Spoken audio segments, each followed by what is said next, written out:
So we are in the midst of the Sermon on the Mount, and some of the most challenging words of the most challenging part of the gospel, I think, is turn the other cheek.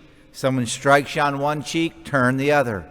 And this idea is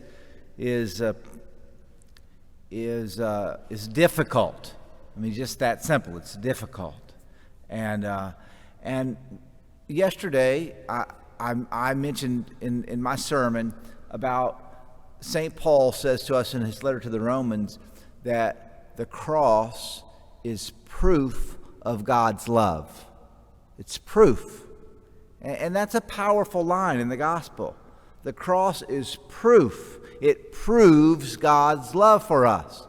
And this is one of the reasons that I say, meditate on the cross, meditate on the cross, meditate on the cross. The cross has a power to speak to us without words.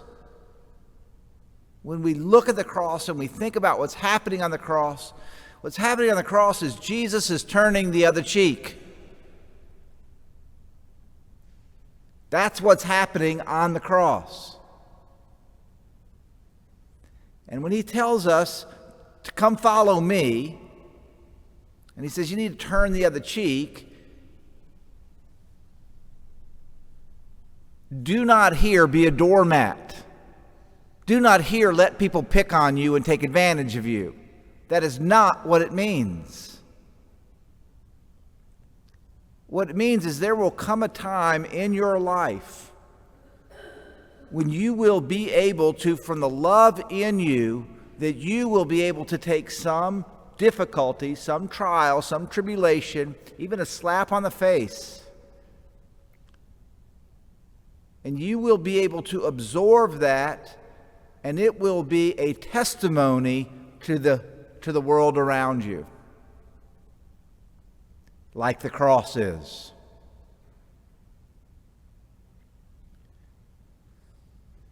Now, I'm not telling you this is easy. I told you this is probably the hardest part of the Bible. Turn the other cheek. Because we have to discern when to stand up for ourselves and when to turn the other cheek. When to defend ourselves and our family and our nation, and when to turn the other cheek. Because all of those things are part of our life, aren't they? This is not about being, again, cowardly. This is about courage and trust in God and the testimony of our life and our actions. Now, a couple of just very practical reflections on the gospel. An eye for an eye and a tooth for a tooth is a quote from the Old Testament, and that was God limiting revenge to only the measure with which you were hurt can you hurt another. And that really was a command of restraint. But let's just imagine for a second that you accidentally break your neighbor's window, right? And he says, hey, guy broke my window, I'm breaking one of his. And you say, that guy broke my window, I'm breaking one of his. Pretty soon, you got no windows, right? And you knock out somebody's tooth, and, well, you didn't do it on purpose, or it was a misunderstanding, or this or that. And the next thing says, man, I got to get one of your teeth. Pretty soon, nobody has any teeth, right? Put out somebody's eye, and next thing you know, everybody in the village is blind. And so Jesus said, we got to stop this at some point.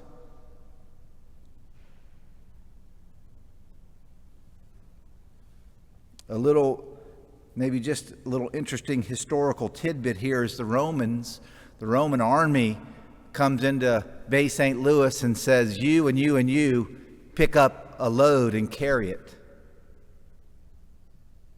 And that's when Jesus is saying, press you into service for 1 mile. The legions and the army and stuff would just grab people and make them work for the army. And Jesus says, they make you work for 1 mile, carry it 2 miles. And maybe you would talk to them about the faith on the way. Who knows? But my brothers and sisters, An eye for an eye and a tooth for a tooth was the old law. I say to you, offer no resistance. When someone strikes you on your right cheek, turn the other one to him as well. It's the cross. It's the cross. Look at the cross. The cross speaks powerfully to us. It is proof of God's love. You know, when I think about my Christian journey and I think about turning the other cheek, my prayer is, Lord, do not subject me to the difficult test.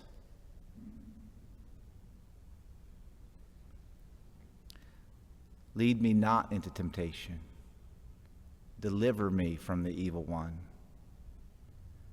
So it is the command, and it is challenging. And today we pray that we not receive the grace of God in vain, but that it transform us and we can live our life in imitation of Christ.